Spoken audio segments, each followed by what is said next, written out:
Book of John, chapter 5. It's kind of a long one again, like 4.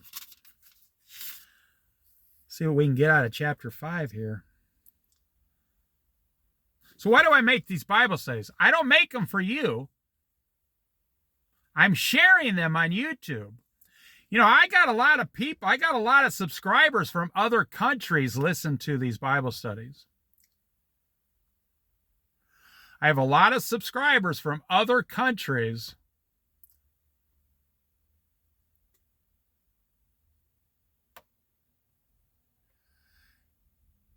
because I speak English and I teach the Bible, and they're Christians wanting to learn English.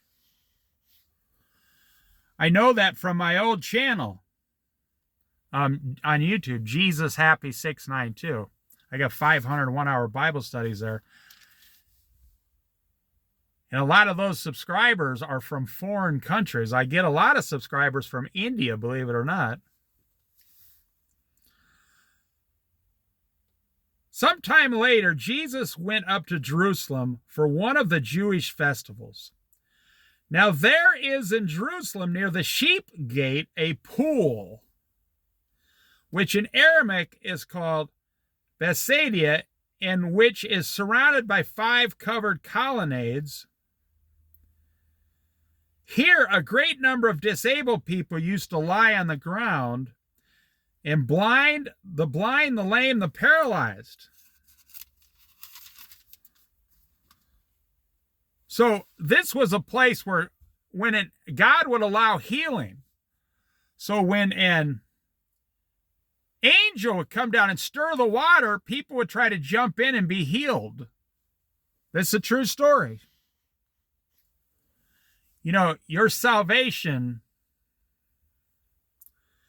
should be your number one thing. Your number one grateful, thankful thing that you own. Number 2, your health, your physical health, your mental health. Because let me tell you, I think about the history a lot. And I know a lot about generalized history of the way people used to live. And back then, if you were blind or lame, you know, today we have, even a blind person can get on a bus all by themselves, go all the way across town to someone's house. Now think about, 2,000 years ago, if you didn't have someone to help you every single minute of the day, you're blind, you're paralyzed. They didn't have wheelchairs back then. They laid you on the ground. They put you on a mat. You laid there all day long, getting sores on you, sick people, even simple sicknesses. You couldn't go to the doctor and, have them put some kind of microscope up you and fix something in one afternoon. I mean, we complain about healthcare today, and we complain because it's not as available as it should be, and it's too expensive, but think about, even 300 years ago, what a doctor couldn't do nothing. I mean, they couldn't even get a musket ball out of you. Hardly. They didn't have blood transfusion. They didn't have nothing. I mean, you think about it. Most people laid around and suffered for 10, 15, 20 years before they died. So these people are laying around waiting for sometimes years for this pool to be stirred. Wow, it's just incredible.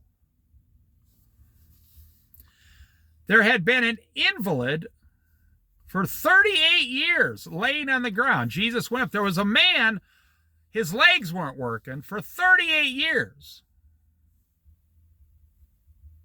I want you to think about that. And if that doesn't blow you away, then I don't know what will.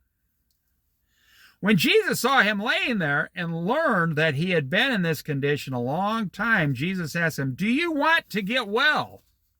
Now there's a question. Boy, on my old channel, Jesus Happy 692, I went through a lot. a lot of detail about why did Jesus say, do you want to get well? We think, of course we want to get well. I mean, there's a downfall to giving out free health care to poor people because they go to the doctor's office, 3 or 4 times every month.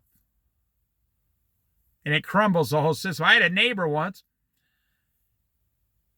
She was only like 22 years old. She went to the doctor 3 times for an ingrowing toenail and ended up costing, the government in healthcare about $15,000. And all she had was an ingrowing toenail.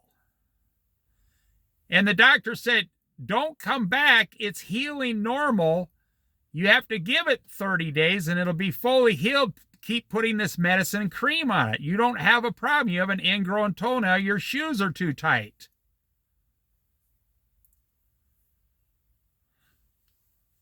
Now think about this guy laying for 38 years in this area on the ground next to this pool, and it got stirred, but he had no one to throw him in the pool.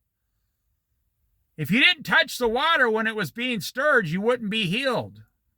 So Jesus is saying, how come you didn't get down in there?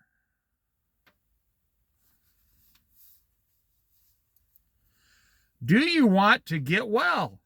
Sir, the invalid replied, I have no one to help me. I have no one to help me into the pool when the water is stirred. While I'm trying to get in, someone else goes down ahead of me.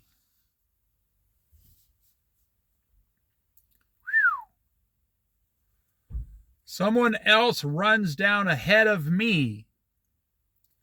No one grabs me and throws me in. And society, whoever was in that town, let that man sit there for 38 years.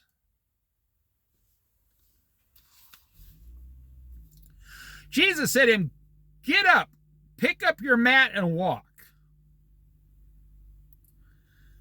That's the word of God. Jesus is God. When Jesus says something out loud, boom, it happens. People say, how did God create the heavens and the earth? By his word. By his words. God is so powerful, when he speaks, it happens. When God speaks, it happens. Jesus just proved he's God. Jesus spoke and it happened. Get up, pick up your mat and walk. At once the man was cured. He picked up his mat and walked. At once the man was cured. He picked up his mat and walked. So what do you worry about in the world? You got your health. You worry about your house payment, your debt, your 401k. You will put money every month into that 401k, every single paycheck, but you will not read the Bible every single week. And I'm here to tell you, when you hit about 60 years old, you're not going to need money. You're going to need Jesus. When you hit 60 years old and over, you're not going to need money. You're going to need Jesus, especially if you have a problem. I heard a person quote one lately, blew my mind.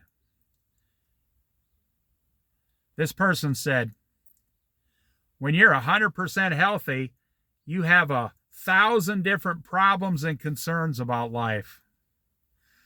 When you're sick, you only have one problem and one concern. And I don't mean the flu. I mean some kind of real sickness. When you're healthy, you have 100 different concerns in life. When you're sick, laying on your bed, your back in the hospital, you only have one concern. All the other 99 went away. You only have one concern. Am I going to live or am I going to die? You better not die without Jesus.